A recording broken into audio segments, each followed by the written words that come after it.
the stars align. Behind the scenes, secrets, gossip so divine. Entertainers, exclusives, the stories you crave. The showcase, your front row to the latest wave. Welcome to the showcase, and have we got a show for you today? What an amazing guest we have. I promise you will love what Kevin Kitchen has to say about his life in the entertainment business. Please stay while the end, otherwise you miss some great stories, and of course Kevin's video, which will be halfway through. Please remember to click the like, the share, and subscribe for more amazing content, because we can't do it without you, so thank you very much indeed. Without no further ado, hello, Kevin Kitchen. Sean, I'm a keeper, and it's nice to meet you. It's so nice to meet you, Kevin, because we was talking offline earlier, and I'd like to say thank you for coming on the show, because we go back to the same era when Clubland was working 7 nights a week, sometimes 8 nights a week. Absolutely. And now we're in our retirement and still doing a bit. And, you know, I think this showcase is all about people like yourself who can tell us about some of the fantastic times you had in that era. And Kevin, you was a master at it. You know, I had the opportunity of working with you, I won't say how many years ago, but a long time ago. And you're a very talented man. And you've also written a lot of your own music, and a lot of other people are playing your music. So tell us where it all started, Kevin. Well, thank you for those kind words anyway. You know, it's 20 quid, all right. But has it gone up? Well, I started off in bands when I were actually 14 and 15 years old, playing bass guitar. And then I went professional in a band called Pagan Chorus, and I played keyboards in that band. We were a 7-piece band. We had a trombone and a saxophone. Trombone for ex-Grand Thorpe Colliery band, he was amazing. We had Paul Quinn on guitar, who's been my friend all my life, still is my big mate. He joined a band called Saxon. And we've done, probably discuss it later, we've done tracks together. We had a few, like a minor hit last year. And we did the clubs and the Northeastern clubs for about 2 years. I think we had about 3 nights off. And, you know, it was either joining that band or, you know, joining to Foreign Legion.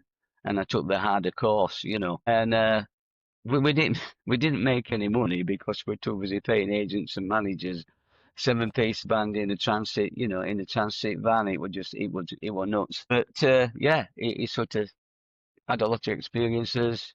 Those big clubs in the northeast, of course, and big clubs in Rotherham, of course, and Sheffield, Manatop, all closed, of course, now. 400-500-seater concert rooms built for people, that steel workers, you know, miners, which clearly it's all disappeared. But yeah. I look upon it as well. Obviously, you remember a lot of the good times, but a lot of the bad times as well. You've got to admit, Kev, you've had a brilliant life, haven't you? Not done bad. Not bad. I can't complain. I mean, there's people go to work every day and they dislike every minute of what they do, and that's never been the case really for both of us, really. Yeah. So can't complain. It's difficult for people starting up nowadays, Kev, you know, because like if you're 16, 17, 18 or whatever, and you think I want to be a club singer, you know, there's far too many at it. There's far too many clubs that's gone and still going, you know, so it gets harder and harder, even for the professionals. And it seems to me now, like, Kevin, that, you know, the tea and tribute seems to be the in thing, you know, tribute seem to be going strong. I agree. Most agencies have got a section for tributes. Indeed, there's some just exclusively tribute agencies. Yeah. I've worked with a couple of tributes. I worked with a Shirley Bassey tribute, which were amazing, a long time ago, into Police Club at Manchester. It's got to be said, they do charge a lot of money as well. I saw a Fleetwood Mac tribute last year, which were okay, you know. But look at our friends, Kevin. You know, we're both friends of Magic, the group. I mean, yes. they put the tea in tribute, didn't they, doing Queen? So absolutely. Doing, Magic doing all that harmony stuff they did and doing it live, you know, Queen stuff. I mean, arguably, did Queen do it as well? Yeah, amazing band. And if my memory serves me right, you said you did a song for them. I did. I can't remember which one it was actually. Might have been a song called "Won't You Take Me Back." That might have been it. Mm. Um, I have done quite a few songs, I must say, for a lot of different people. One of my first. Sorry, carry on. Go on. Yeah, I was going to ask you. Take us back to your songwriting experience, Kevin, because Songwriting you've done a experience. lot. I have. I started off at my mum's in Cudworth. I lived in Cudworth. Of course, coming from Cudworth, John, I come from a proper mining community, just like my father. And I always remember as a lad, my dad walking in every night after work, black as the ace of spades. I don't know why, because he worked in a bank. But anyway, Less of the comedy. yeah, that's terrible, isn't it? Yeah. And I started off and trying to get your songs away. And I met a chap called Howard Untridge, who's still a good friend of mine. We go out for lunch, I take him for lunch. And he got me really into the industry. My first publishing deal was with a company called Shapiro Bernstein. And then I went on to getting my first record deal with a company called Anchor Records, which was through ABC Music, which is no longer represented in this country. And they put out my first record called Silver Dream, which were like it got to something like number 77 in the charts. It was like a minor hit. It's a song a lot of people seem to remember. It's one of Stepha's favourite songs, she says, which makes me feel good. That was my first encounter of songwriting, and then later on, I had several record deals. You get dropped from labels. It's no climb down to get dropped from a label. A label, if you're not selling quantities of records, then they have to drop you because that's how they make their money. They're not selling pork pies, they're selling records. So, do you know what I mean? They can't keep you on, you know. And they give you an opportunity like everybody else. And then I had my biggest deal in 1984, 1985. When I'm actually 30 years old. I thought I'd missed the boat, to be honest. I thought it's all past me. But this instance, I met a chap called Mickey Modern who managed Nick Kershaw.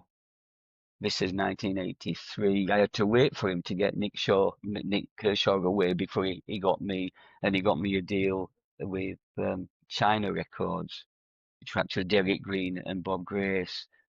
And then that started off another career.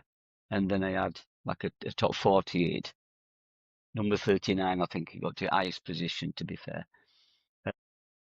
A thing called Put My Arms Around You, which there's a video on YouTube, which we did. And there's also the performance I did at the Civic playing that song. So that's how that happened. Well, from then, I wrote with a chap again who I still keep in touch with, a lovely fella called Alistair Gordon. He produces Russell Watson. He's done 3 albums with Russell Watson. He's done stuff with Steps. Did a couple of 2 or 3 tracks for his album called Radio Silence, which again he had some success with that. He's from Manchester. He also had a minor hit with a thing called Touch and Go. He's a really nice chap. And then the album that I did, which was on China Records, was produced by Tony Swin and Stephen Jolly, who produced Spandau Ballet, and Alison Moyer and Imagination, Body Talk, all them kind of tracks, which took quite a long time to record. I'm still, again, very good friends with Tony Swain.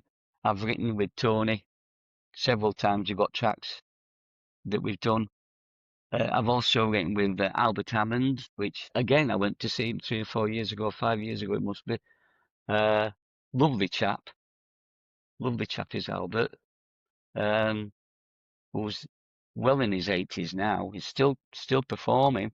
We did, I think it's 6 tracks, of which 2 or 3 went onto one of his albums. Very interesting when you're working with Albert because he's quite childlike when he's writing. He loves the process of writing songs, and he's quite literally leaping around when we get an idea. You know, it's fabulous. And then since then, I've written with a lady called Rowena, who goes under the name of DJ Robin, who she's got many albums out there. she's just doing a PhD, and I'm helping to do that. Actually, I did a track only yesterday, day before. I did put vocals on the track for her. We had a couple of hits this last couple of years. If you remember that song by Stereophonics called Dakota, we did Yeah. a dance version of that, and that's the Wow. definitive dance version. We did about 170,000 Spotify streams on that. And then we did a thing called Need a Shot of Love, another dance track, similar kind of figure. She's absolutely fantastic producer. She's so clever, she really is. And I do Wow. enjoy working with her. Back to Paul Quinn as well from Saxon. We did a track called The Promise. I also did the video. I hate editing videos, Sean. It absolutely does your eyes in, doesn't it? Drives It you mad. does. Drives you mad. And we did it, filmed it around Barnsley, and you'll see that as well. We call The Promise, and you'll see it. We also, DJ Robin also did a dance mix of that track, and it's all on YouTube. We did quite well. I think one thing about it as well, if I can say, is that when we were a bit younger, there were more ways of celebrating a hit record or success. You had, for example, as you know, quite a few radio stations doing your countdowns, Fluff Freeman and all that stuff, and then you got Top of the Pops, like it or hate it. It were a platform to celebrate a hit record. You used to remember, Sean, that Supremes used to come from America to do that show and My fly back, God. didn't they? You know what I mean? They used to come and do Top of the Pops, so whether you were, because it was a big show. And they took it off, and there's no real way of sort of celebrating because there's that many different charts. The sort of dichotomy of the charts, you can get the genre of dance, and there's 15 different genres within Yeah. dance. Country Mm. and Western, there's 15 different genres within that. And by the time all that's diluted, really, all your sort of streams are sort of meaningless by the time you're finished. You know, now them days you had the top 100. Now there's no top 100. Now Yeah. you've got what's called the heritage charts because I interviewed Graham Bilberry, you know, as Ricky Graham, who you know Yes, very I well. know, I know, yeah. And he and his band Child has reformed. And, you know, God bless Graham. He's a great lad. And he's just rewritten Penny Arcade. You know, as a Christmas song, but changed it to Christmas lyrics. And he's in the heritage charts at 25 now. Wow. And, you know, I tend to think to myself, you know, I mean, obviously for the viewers, you can't get in the heritage charts unless you've already been an ex-band or something like that. And it's all about voting. So basically, if let's say Kevin Kitchen song, you'd have to spend 12 hours a day trying to contact all your friends to vote for you, you know. So it's a voting chart, you know. So if nobody votes for you, you don't get anywhere. So, and it's like anything nowadays, you know, Kevin, that if you want to get a song in the charts, your record companies won't touch you unless you've got 1 billion streams on Facebook Correct. or, you know, Yeah. and it's just a different thing altogether. I mean, how you do it, I'll never know. How you keep the momentum and the enthusiasm for writing songs. Well, this song that me and Paul did, I thought it was a strong track, and I thought it'd be good because he's my big mate. I see him all the time. I'll be seeing him today to have a drink this evening at Full House at Montbretton because he's been away a few weeks. So I always go and see him. You see, I see him 2 or 3 times a week. I've known him since I was 14, you know. And thing is that I thought that was a strong track, and it turned out to be. I mean, we weren't expecting, you know, Taylor Swift kind of streams.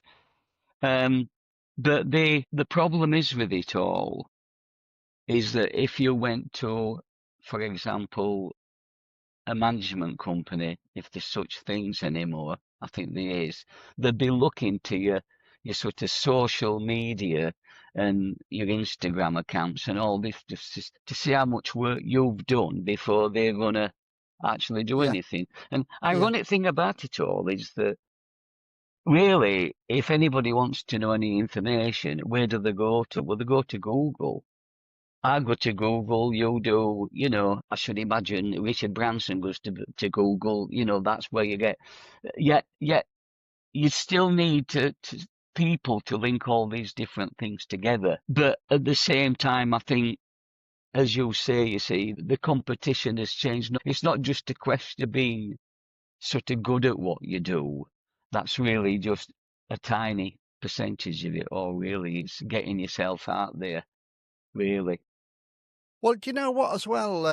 I've had the opportunity. I mean, over the last couple of years, I've written about 12 songs myself. It's hard getting them out there. Putting them on Spotify, you're wasting your time.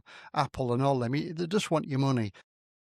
If you look at programs now that's out on the computer called Suno, you can write a song in 10 minutes. Oh, yeah. And it sounds better than what's took me 6 months to put together as a real musician, So what chance have we got nowadays, Kevin, Well, my friend, colleague, partner, Rowena, DJ Robin, as she puts herself out. I mean, she's doing a PhD on sort of like 6 AI tracks and Right. 6, as it were, real people tracks.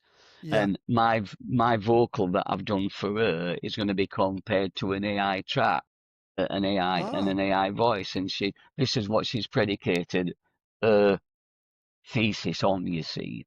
So that's going to be interesting. You see, when it all boils down, because in another 10 years maybe, or even less, you'll not be able to tell one from another. And people will not be bothered anyway. They'll either like it or they'll not, you know what I mean? I mean, I've even seen, I can't remember who it were, but you might have seen them. So I've even seen like acts on stage that's quite literally not really singing. Correct. Yeah, well, that's always been the case. Yeah. But you can be stood next to somebody in the audience and say, "Do you realise that person's not really singing?" And they just say, "Okay, what do you want me to do about it?" You know what I mean? Like, okay, big deal. We get one a week. And that's the sad thing about it. I mean, music is just not. It's incredibly important. Music is incredibly important. If a Martian came down and said to me, "What's important?" I'd say, "I'm not sure, but at least music's top 3. It must be top 3 because it means so much to people. They've got so many thoughts and influences and emotions involved. Nostalgia, of course, but at the same time, it's cheap. Music is just so cheap. It's just sort of thrown away. I think, as you remember, possibly 20 years ago now, Sean, when you got your News of the World giving CDs away, quite mind-boggling when you think about it, weren't it? Yeah. And nowadays, as you know, Kevin, when we were young, you had to go out and buy the record. No such thing as download, streaming, things like that. Now you can go online and download whatever you want. Yeah. It's free. Exactly. See, that's where I think, you see, like, I used to still do, like, The Wizard of Oz as a film. You probably do yourself. 1938. Yeah. One of the first sort of colour films. Still fantastic when you see it in black and white, then it turns colour when they go. Yeah. It's still a fantastic sight. As you know, when we were younger, the only way we could see it is when they put it on telly at Christmas. You used to look forward to it, see Wizard of Oz again. And then somebody, might have been my wife, quite a long time ago, bought me this Wizard of Oz video cassette. I might not have even opened it, I don't know. But, like, now I can watch Wizard of Oz, I'm sure, anywhere I want. Yeah. Do you know what I mean? Like, nothing special. If I bought somebody a CD, they'd just say, "Oh, okay, ta." You know what I mean? Like, it's, so there's nothing, it's difficult to buy things for people because, like, there's nothing special anymore to. Well, I heard something in the pub. It was my daughter's pub at Christmas, and somebody had bought a Queen album, one of the guys in the pub, and he opened it and he went, "Queen? What you bought me this for?" So I said, "Well, you like Queen?" So I said, "Well, I've downloaded them all on my phone." Exactly. So it's an utter waste of money, Kevin, and it takes the shine out of it completely. Yeah, it does. Anyway, Kevin, I'm going to put your video on so people can see you playing live now.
Okay, I hope you enjoyed that. Take us back to you playing live and what you got out of it, or what you still get out of it, Kevin, because there's not many people that can do live stuff nowadays like yourself.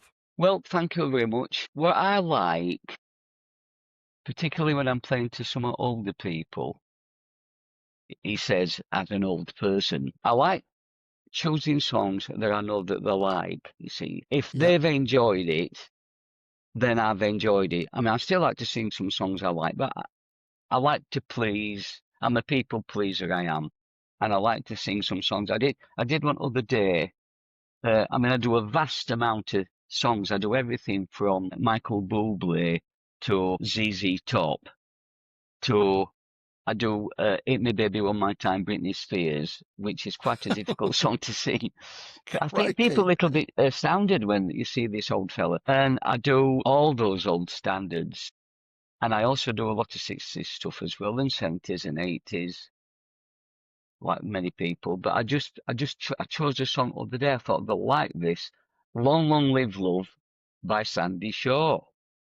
My God. And I was actually in the company of a chap other day. He's in his 80s, actually, call him Spencer D. Gibbons, they call him. Lovely fella. He used to be in a band called Me and Them, who used to play up this end, up our end. They're actually from the south, but the drummer was in Barnsley, lived in Barnsley. They used to have somebody in their band called Chris Andrews. And if you remember that name, he said, I'm leaving the band. They said, why? He said, well, I want to concentrate on songwriting. And they said, don't be daft. You'll never get anywhere with that. And he did I'm Earned Yesterday, A Man for Himself. Yeah.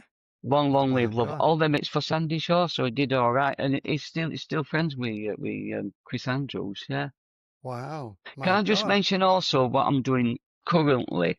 I'm currently working with a lady called Brianna Lynn. Brianna Lynn, she lives in Los Angeles. I'll be FaceTiming her at 10 o'clock tonight, which will be 2 o'clock in the afternoon for her. And I'm writing her a few things. She wants to do a bit of a collaboration. And she's a very beautiful woman. And I can only describe her as that. She's a beautiful looking woman. And she does all sorts of different things. She's a vocal coach as well. And that's sort of giving me, in answer to one of your questions, a bit of a sort of incentive, as it were, to come up with some ideas that she fancies and where we might be able to take it a little bit further, you know. And I'm quite happy with this latest thing. I'll tell you one of the other things I do. One of the other things I do, I play with a band called Vintage Vibes. Give them a plug. They're just a beginners band. I mean, they can hardly, they're not great players. I mean, they're not mind me saying that, but I play drums for them. I play drums, Wow. you see, because I play lots of different instruments, and I love playing drums. I'm not amazing, but I love playing drums for them. So I play drums for them. Well, you know, maybe once every couple of weeks, something like that. It's not Wow. intense. It's not intense, you know. It's not Just fun. intense. Yeah. Yeah, Yeah. it's just to enjoy. And I've got some like old drum kits. I put drum kits together. This is another thing that I quite like doing. And my brother who lives in Penistone is such a lovely bloke. My brother Rog is a fantastic DIY person. He's actually an ex-draftsman, Wow. engineer. So what he can't do is amazing. He can do patios, block paving, you name it, plumbing, you name it, what he can do. And he helps me with my drums, putting my drums together, because how can I use this? What word shall I use? I'm useless. Yeah, Oh, it yeah. must be right what my wife says about me. So you're And not a good screw then. no, but I'm working on it. Um, It's uh, called ED. so I'm putting like just like little kits together, really. Yeah. And my mate Nice. Paul from Saxon, he spotted this kit for me, so we've been doing bits and pieces with drum kit and that, because he loves drums as well, even though we're both guitarists. Because I'm Yeah. like a guitarist, keyboard player, singer, you see, Yeah. producer. Yeah. I produce a lot of music. Because other thing I went into in the 90s, Well, I saw uh, you on keyboards, Kev. You was playing keyboards in the club where I saw you. I might have been, yeah. Yeah. I Yeah. Yeah. didn't do a lot of live keyboard for a simple reason that I think a keyboard like live is just like a Yeah. slab in front of you. It don't really mean Yeah. much. It's just like No. this, you know. Whereas Yeah. guitar's a little bit more, you know. But from about 94, I started working for Fremantle Media. I don't know if you know, I wrote all the Yeah. music for Supermarket Sweep, Wow. Oh, Bruce, yeah. yeah, I yeah. was going to say I saw you on calendar. Yeah. Mm. That's why. Yeah. Yeah. And Bruce Forsyth's Prices Right, I did that one. I've done about 20 around world. I've done loads. Wow. Yeah. I, Mm. and obviously the music that you wrote, that's what I remember for. Yeah, you did Supermarket Sweep, I remember. And did you get any good royalties for that? Has it Did all steady right. up? I You did did all all right. right. Yeah, I've got to say that it worked out very well. It was the first version where, you know, Dale Winton. Uh, Yeah. and I used to go down to Central TV, that's where it were. Yeah. And they used to do about 3 shows a day. I mean, it was Wow. pushing it like 3 shows a day doing that. But they were very organised how they shot everything. I mean, Dale, when I first met him, I was like sort of a bit down in dumps, really. But then he sort of, as it were, came out, if you like, and was Yeah. himself, and that made sure a lot better. That first series. It was amazing because it was on the TV. Ooh, Yeah. 42 weeks out of the 52. It was amazing, really. Wow. I couldn't believe it. And repeats and everything. Incredibly successful show. Very successful. Wow. So you did Supermarket Sweep. What else did you do? Bruce Forsyth's Price is Right in this The Price country. is Right. Mm, Wow, you did mm, that. That's did, yeah. fantastic. Yeah, met Bruce Forsyth a couple of times. Wow. Pretty much as you'd expect him to be, really. Yeah. Yeah. Yeah. What he used to do is when they had a new game, because they had little games, I was very, very keen with Bruce, like, he'd get one or two ladies out at canteen and he'd get them to play it, you know, Oh. and just have a look at sort of ins and outs and that. Oh, it was a proper old trooper, Bruce, you know, he just wanted to perform, really, that was his thing. They were Yeah. incredibly talented chap, It was natural as well, absolutely. a natural. Because you was on calendar with that. I remember seeing it. I was sat down one calendar come on here with Kevin Kitchen wrote the theme for this, and it was showing you, and I thought, wow, bloody hell, it's awesome, Yeah. that, isn't it? And that obviously kept you, that set you up a bit in life, didn't it? Really, because let's be honest, not many people get a shot at that. No, it was incredible. Again, it were my contacts from the past. that Was it? brought that. Because you see, the thing is, sometimes you meet, sounds almost like a cliche, but you meet people when you're 20 that you then bump back into, you bump into them again later in life and they remember you, see, that's Yeah. thing. Another thing I've done, and I did this in 79, in 81, I backed a lot of country and western artists. And in Wow. a big European tour, I played keyboards for them, even back to Tammy Wynette in, I think it was Paris. I think it were, yeah. Done all sorts of things. I can't believe it. And yeah, I sat on a plane with Charlie Pride. I was sat next to Charlie Pride, who wanted me to carry his suitcase for him. Of course, coming from Barnsley, we don't do things like that, do we? You know. So yeah, Did you see? You know Garth Cawood, don't you? The agent. I do know Garth. Yeah, I did a great podcast with Garth, and it was so good because he knows the Beatles, he knows the Rolling Stones, he's met them all, and he says to me at the end, "I'm a bit disappointed with myself." Has he got some stories to tell? Yeah, fantastic. And this is what I was saying, Kev. Yeah. He said we did nearly an hour's podcast, and he goes, "Well, I'm disappointed with myself." I said, "Why?"